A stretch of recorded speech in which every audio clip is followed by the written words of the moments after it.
તો આના સ્ટોરીની વાત કરશું, પછી આના ડિરેક્શનની વાત કરશું, પછી પણ સૌથી પહેલા જે વાત કરવાની છે એ છે આના ક્વોલિટીની. તો આજે છે 30 તારીખ અને શુભચિંતક મૂવી આવી ગયું છે, તો ચલો આના પર થોડીક વાત કરી લઈએ.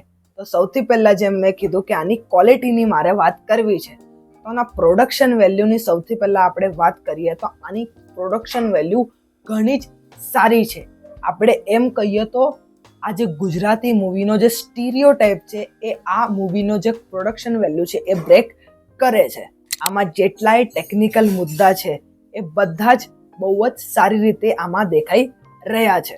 તમે આની સિનેમેટોગ્રાફી લઈ લો કે પછી કેમેરા એંગલ્સ લઈ લો કે કલર ગ્રેડિંગ લઈ લો કે પછી બીજીએમ લઈ લો, અને જે બીજીએમ વગેરે છે એ તો ઘણા જ સારા છે. એમાં જે ટિપિકલી આનું મેઇન થીમ બીજીએમ છે એ આખા મૂવીને અપલિફ્ટ કરવાનું કામ કરે છે. અને સ્વપ્નિલ જોશીનું પણ જે સ્પેશિયલી બીજીએમ હતું એન્ટ્રી વાળું એ પણ ઘણું જ સારું હતું. તો ઓવરઓલ પ્રોડક્શન વેલ્યુની વાત કરીએ તો આમાં આ બહુ જ સારી રીતે વર્ક કરી રહ્યું છે. અને સ્પેશિયલી આમાં એક સેગમેન્ટ છે જ્યાં મસ્ત રીતે આપણને વીએફએક્સ જોવા મળે છે. એક એન્ડમાં એક રોડનો સિક્વન્સ છે, એમાં બહુ જ મસ્ત રીતે આપણને જોવા મળે છે. તો આ તો થઈ ગઈ આના ક્વોલિટીની વાત કે ક્વોલિટી આની બહુ જ સારી છે. અને ઓવરઓલ ગુજરાતી માટે તો ઘણી જ સારી છે.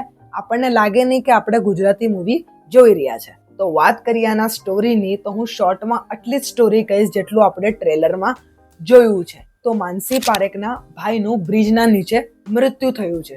તો હવે જે માણસ કારણ બન્યો છે એમના ભાઈના મૃત્યુનો, એના સાથે એ લેવા માંગે છે બદલો. હા, બદલો કઈ એમને જ નથી લેવા માંગતી, કઈક કારણ છે એના પાછળ. તો હવે એ બદલો કઈ રીતે લે છે, લેવાશે કે નહીં, એ તમને મૂવીમાં જોવાનું રહેશે. તો આપણે આના સ્ટોરીની વાત કરીએ તો એમ તો આની સ્ટોરી સારી છે, પણ હા, આપણને લાગે કે ઘણીવાર આપણે આવી પ્રકારની મૂવીઓ જોઈ છે, પણ આનું જે પ્રેઝન્ટેશન વગેરે છે એ ઘણું જ સારું છે. અમુક આપણને સ્ટોરી લાઇનમાં લૂપ હોલ દેખાય છે, અમુક જગ્યાએ આપણને કન્વિન્સિંગ નથી લાગતી, પણ ઓવરઓલ આપણે આખા ફૂલ લેન્થની વાત કરીએ કે 2 કલાક 23 મિનિટની છે, એ સારી રીતે આમ પસાર થઈ જાય છે. આપણને એવો બોર ફીલ નથી થતો. તો આપણે સ્ક્રીન પ્લેના તરફ જઈએ તો આનો સ્ક્રીન પ્લે સારો છે. અમુક જગ્યાએ લો ડાઉન થઈ જાય છે, 1-2 જગ્યાએ આપણને એવું લાગે કે લો ડાઉન થયો છે, પછી પાછો એ પોતાના ટ્રેક પર આવી જાય છે અને એન્ગેજિંગ કરવાનું ચાલુ કરી દે છે.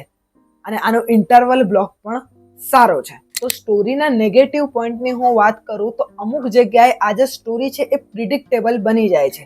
હા, અમુક જગ્યાએ, બધી જગ્યાએ નહીં, અમુક જગ્યાએ થોડી ઘણી આ પ્રિડિક્ટેબલ થઈ જાય છે, પણ જે રીતે આ લોકોએ બતાડેલું છે, કરેલું છે, એ રીતે જોવાની મજા આવે છે. અમુક લૂપ હોલ્સ પણ છે કે જે ચીજ બતાવવી જોઈએ હજી થોડી ડિટેલમાં એ નથી બતાવી, અને જે ના બતાવવી જોઈએ એ ખાલી ખોટી નાખી દીધી છે. એ અગર જો વ્યવસ્થિત હજી એક્સપાન્ડ કરીને બતાડ્યું હોત તો એ જે અમુક સવાલ જે વ્યુઅર્સના મનમાં રહી જાય, 2-3 સવાલ જે છે એ રહી જાય, એ ન રહે અગર જો એ બતાડ્યો હોત તો.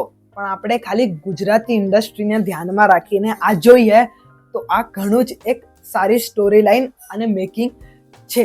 તો હવે આપણે આના એક્ટરના પરફોર્મન્સની વાત કરીએ તો આમાં આપણને જોવા મળે છે મરાઠી ઇન્ડસ્ટ્રીના સુપરસ્ટાર સ્વપ્નિલ જોશી, માનસી પારેખ, દીપ વૈદ્ય, વિરાફ પટેલ, તુષારિકા રાજ્યગુરુ અને મેહુલ બુચ.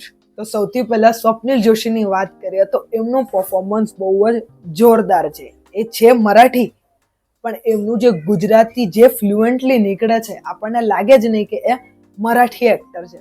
બહુ જ સ્મૂધલી જાય છે, જરાય ફેર ન પડે કે એ મરાઠી એક્ટર છે કે ગુજરાતી. એકદમ ફ્લુઅન્ટ ગુજરાતી એમનું જાય છે. જે પણ ડાયલોગ ડિલિવરી છે, જેટલું પણ પંચ લાઈન છે, એમનું એક્ટિંગ બહુ જ મસ્ત છે. અને હજી બીજી મને જે એક્ટિંગ સારી લાગી એ છે મેહુલ બુચ સરની.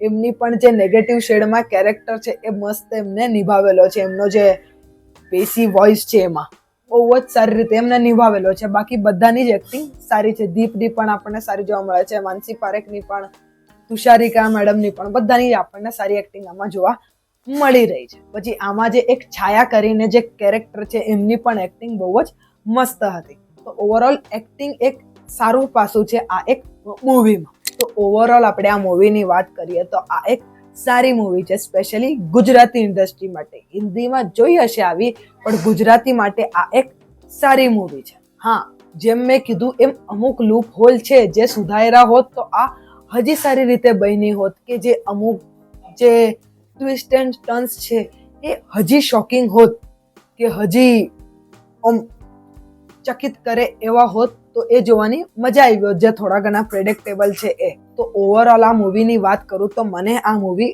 ગમી, સ્પેશિયલી ગુજરાતી પોઈન્ટ ઓફ વ્યૂથી. અગર જો તમને ગુજરાતી ભાષામાં આવી થ્રિલર મૂવી જોવી છે કઈ, તો તમને પણ કદાચ ગમશે. પણ તમે એકદમ હાઈ લેવલના એક્સપેક્ટેશનથી જશો કે એકદમ જ ભયંકર લેવલના તમને ટ્વિસ્ટ એન્ડ ટર્ન મળે, કે તમને શોક કરી દે એવું ક્લાઇમેક્સ મળે, તો કદાચ તમે થોડા નિરાશ થશો. તો હું આ મૂવીને આપીશ 3.5 સ્ટાર આઉટ ઓફ 5. તો આજના વિડીયોમાં આટલું જ. મળીએ કે બીજા વિડીયોમાં. આવજો. જતા સબસ્ક્રાઇબ કરતા જજો. ઇન્સ્ટાગ્રામ અને ટેલિગ્રામ પર પણ ફોલો કરવાનું ભૂલતા નહીં.